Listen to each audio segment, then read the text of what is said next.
The ground is the one thing you expect to trust. It holds your weight. It holds buildings. It holds entire cities, but sometimes there is nothing beneath it, and then the surface gives way. Nature looks calm, beautiful, silent, alive. But beneath that surface, there is force, pressure building, gas rising, ice cracking, wind sharpening. A lake can suffocate a valley. A tree can burn your skin. A storm can erase direction. This is Nature is Scary, the planet that does not care. The ground feels permanent. That is why we trust it.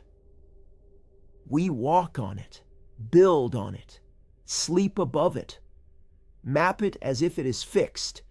But the surface is not always the truth. Under a road, there may be water moving. Under a field, there may be limestone dissolving. The land does not have to open all at once. Sometimes it sags first, cracks first, tilts first. Sometimes there is no warning anyone notices. The sidewalk is normal. The trees are still. The building stands. Then the hidden structure underneath fails. Water removes support. Gravity pulls mass downhill. Ice melts. Rock breaks. Sediment loses strength. And the one thing we expect to trust becomes the first thing to betray us. Soil is not always solid in the way it appears. In the right conditions, loose, water-filled sediment can lose its strength during strong shaking. The ground stops acting like ground. It begins to behave like liquid. This is liquefaction. It does not mean the earth becomes water.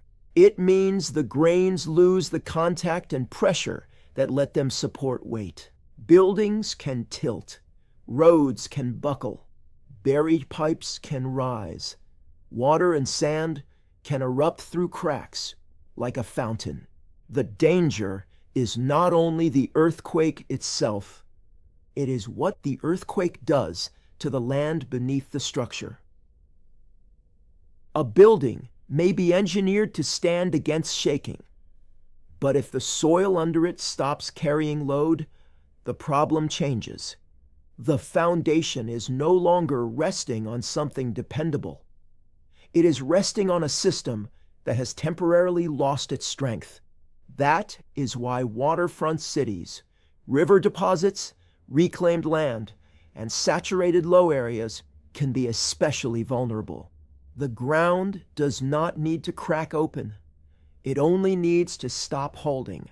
Sometimes the ground fails because it loses its strength. Sometimes it fails because part of it is already gone. Sinkholes form when material below the surface is removed, or when the roof over an underground void can no longer support what is above it. In karst terrain, water can dissolve rock like limestone, dolomite, or gypsum, slowly, patiently, without anyone seeing the work. The surface may look normal for years. Below it, water moves through cracks, cavities widen, sediment washes downward, support weakens. Then one day, the roof fails, the surface drops, and a place that seemed flat becomes a hole. Both come from the same disturbing fact. And by the time the shape appears above ground, the failure has already been happening beneath you. A river should travel across the surface. That's what the eye expects. But in karst country, surface water does not always stay on the surface. Streams can sink into cracks, vanish into swallow voles, enter underground conduits, then reappear somewhere else as springs. To a person standing nearby, it can look like the land is swallowing water, and in a way, it is. This matters because disappearing water is not just a strange landscape feature. It is evidence of a hidden drainage system. A system beneath the visible ground. A system that can carry sediment away, undercut rock, connect cavities, and change the stability of the surface above it. Where water disappears, the ground is not simple. It is connected to something below. And when the ground is connected below, what happens underground can return to the surface without asking permission. Not every collapse begins with rock. In cold regions, the ground itself can be held together by ice. Permafrost can act like hidden cement beneath soil, roots, moss, and trees. But when that frozen ground thaws, the support changes. Ice-rich soil can slump. The surface can sink. Wet hollows can form. Trees can lean in different directions, as if the forest has lost its balance. This process is called thermokarst. It can create collapsed terrain, new ponds, unstable banks, and broken patterns across the landscape. From above, it may look like the land is wrinkling. From the ground, it can feel like the forest floor is no longer certain. The danger is not dramatic at first. It is softening, settling, sagging. A slow betrayal. A place that supported roots for generations can begin to fail because the frozen structure beneath it is disappearing. The surface remains green, but the foundation has changed. There is another kind of ground that looks solid until weight enters it.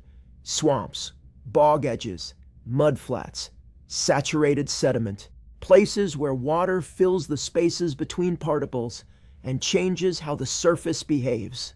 The danger is not always a sudden hole. Sometimes it is resistance, suction, a surface that lets weight down, then refuses to let it. This is not the movie version of quicksand swallowing everything. It is more subtle than that. The real danger is terrain that changes under pressure. Ground that cannot be judged by appearance alone, a path that looks passable from a distance, but behaves differently under your feet. Water makes soil flexible. Gravity makes weight honest.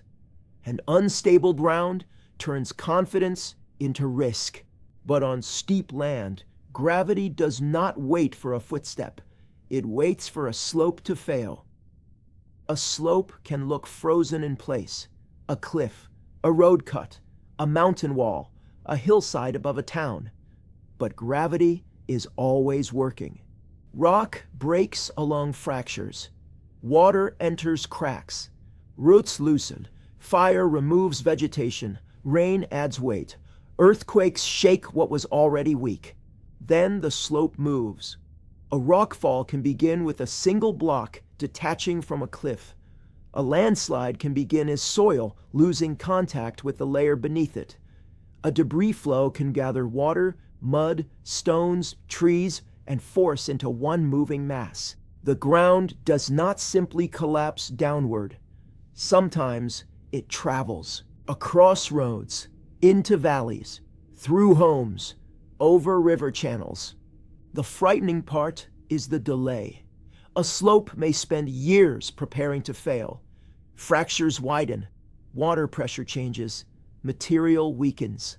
Then, one storm, one shake, one freeze-thaw cycle turns slow preparation into sudden motion.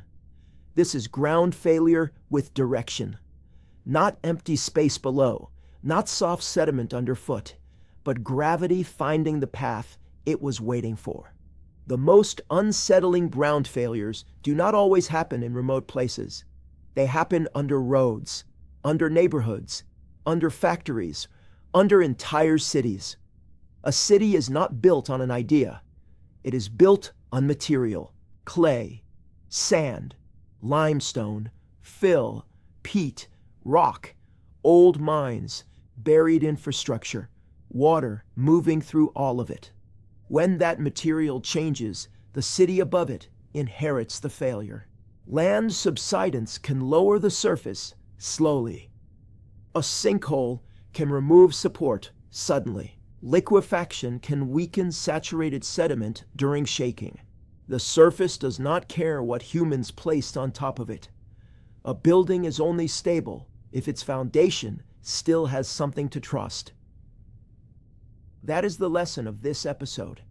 The ground is not a promise, it is a condition, and conditions change. Then the surface gives way, and everything built on certainty learns what was missing underneath.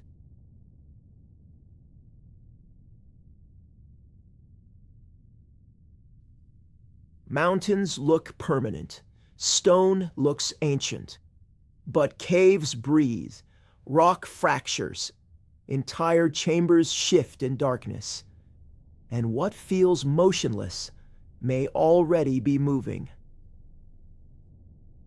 What we have seen is not nature turning evil, it is nature operating normally. Gas rises, water moves, storms form, and when the conditions align, life gets caught in the system. Because the planet does not choose victims, it only follows physics.